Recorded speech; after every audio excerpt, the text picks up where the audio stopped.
साल वांगुरु इन साल भी भारत खां आयल 84 हिंदू यात्रियुनि जो जथो हैत पिताबीअ खां माता जे मंदिर माई राणी पहुतो। हिंदुनि जे रूहानी पेशवा संत युधिष्ठिरलाल जॾहिं माता जे मंदिर माई राणी पहुतो त संदसि शानदार इस्तक़बाल कयो वियो ऐं गुलनि जी वर्खा पुण कई वई।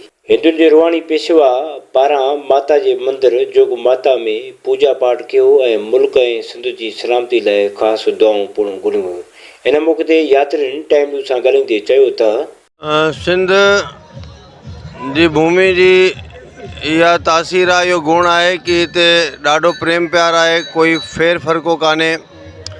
संत पीर फ़क़ीर पंहिंजे इबादत में ई लॻा रहंदा नी ऐं तंहिं करे जाॾे काॾे भाइपी जो ई नज़ारो आहे।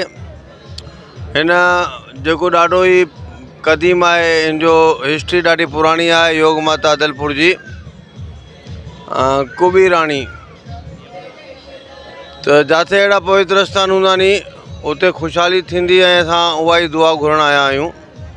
हिंदुस्तान खां 84 यात्री आया नी। मुंहिंजी मिसेस सपना बजायानी आहे। असां इंडिया खां MP में ग्वालियर शहर जा आहियूं ऐं संत सदाराम साहिब जी 316वीं जयंती में हिते 84 जथे साण आया आहियूं, जंहिंमें कि 32 जाइफ़ा बि आहिनि। ऐं हिते अची करे ॾाढो एॾो सुठो इंतज़ाम हुयो रहण जो, घुमण जो। साईं जन जो एॾो बढ़िया इंतज़ाम आहे, सिक्योरिटी जो एॾो शानदार अरेंजमेंट। उमेद न हुई कि एॾो सुठो हूंदो। असां बिल्कुलु निडर थी करे काॾे बि वञूं था, काॾे बि ॻाल्हायूं था ऐं आपस में हिते ॾिसी करे माण्हू जेके रहनि था लोकल माण्हू, उन्हनि जो प्यार ॾिसी करे ॾाढी दिलि ख़ुशि थी। उते त असां ॿुधंदा आहियूं मीडिया में त कुझु ॿी ॻाल्हियूं ॿुधण में ईंदियूं आहिनि, पर हिते बिल्कुलु उहे बिल्कुलु विपरीत थो लॻे पियो। लॻे थो कि उहा ॻाल्हि आहे ई कान्हे, मतिलबु ईअं लॻे थो असां इंडिया में पंहिंजे माण्हुनि जे विच में आहियूं, ईअं थो लॻे पियो। अच्छा, पहिरियों तव्हां हिन में सिंध जो रहाकू हुयो या जेको इंडिया जो ई रहाकू? न, मां त ख़ैर इंडिया जो ई जनम आहे, पर मुंहिंजा माता पिता साहिबु सखर सालियापट जा आहिनि। त उन्हनि खां ई बचपन खां इहे ॻाल्हियूं ॿुधंदा हुआसीं हितां जी, भई असां हीअं हुयूं, असां हीअं जॻहियूं हुयूं, हीअं रहंदा हुआसीं। त उहो दिलि में बचपन खां इच्छा हुई कि हिकु दफ़ो हेॾे थी करे ॾिसूं, हिते जी धरतीअ खे नमन कयूं। त उहो अची करे ॾाढो दिलि ख़ुशि थी आहे। पाकिस्तान जी हुकूमत या इंडिया हुकूमत जे बारे में न, असां त इहे चवंदा कि पाण में आपस में पूरो प्रेम रहे, मेल मिलाप रहे। हेॾों जा माण्हू होॾे वञनि, होॾों जा माण्हू हेॾे अचनि और बिल्कुलु फ्रीली जेके गाॾियूं हलंदियूं हुयूं पहिरियों, समझौता एक्सप्रेस, थार एक्सप्रेस, ॿीहर चालू थियनि। जेका बस अटल बिहारी वाजपेयी नवाज़ शरीफ़ चालू कई, उहा बि ॿीहर चालू थिए। ॿियो बि उन खां वधीक बि ॿिया बि इंतज़ाम थियनि त उहा असां ॾाढी ख़ुशी थींदी। त पोइ अगरि इहे थी वञे त लख ई माण्हू मां सम्झा थो हर साल हेॾों खां हेॾे वञंदा ऐं हेॾों जा माण्हू होॾे वञी सघंदा। असां इंडिया खां आया आहियूं पाकिस्तान में। असांखे काफ़ी टाइम थी वियो आहे, असां काफ़ी टाइम खां पोइ आया आहियूं। असांखे ॾाढो सुठो लॻे थो, ॾाढो सुठो लॻे थो। असां केतिरनि सालनि खां पोइ आहियूं, असांखे ॾाढी शेवा सुठी करनि था, ॾाढी रखवाली करनि था। असां जहिड़े शहर में वञूं था तहिड़े शहर में मज़ो अचे थो। असांजे साईं बि सॼे शहर घुमाइनि था, कुर्ब उन साईं मुंहिंजे जा जो असांखे घुमाइनि था। जय जय सदाराम।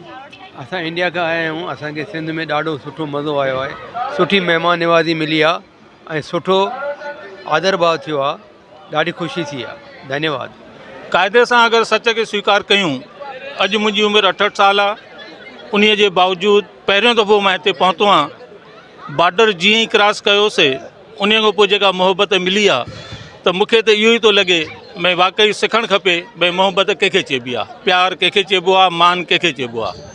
वाक़ई पाकिस्तानी गवर्नमेंट जी तरफ़ बि मां उन्हनि खे चवंदुमि भई हुननि जेका सुरक्षा व्यवस्था रखी आहे उहा असांजे वटि इंडिया में सिर्फ़ु मिनिस्टरनि खे ई मुहैया थींदी आहे। वाघा खां अञा ताईं पूरी बराबरि पूरी सुरक्षा, एतिरी सुठी व्यवस्था, क़ाबिले तारीफ़ मञो। छा पहिरियों तव्हां हिते सिंध जा रहाकू हुयो या इंडिया में रहंदा हुयो, या तव्हां जेकॾहिं सिंध जा रहाकू हुयो त कहिड़े इलाइक़े में रहंदा हुओ?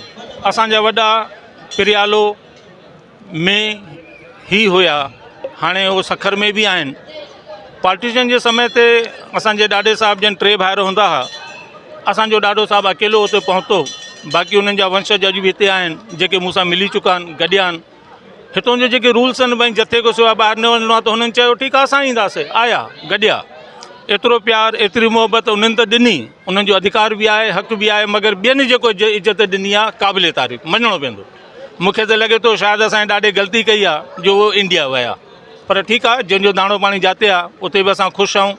कंहिं क़िस्म जी कोई तकलीफ़ कोन्हे।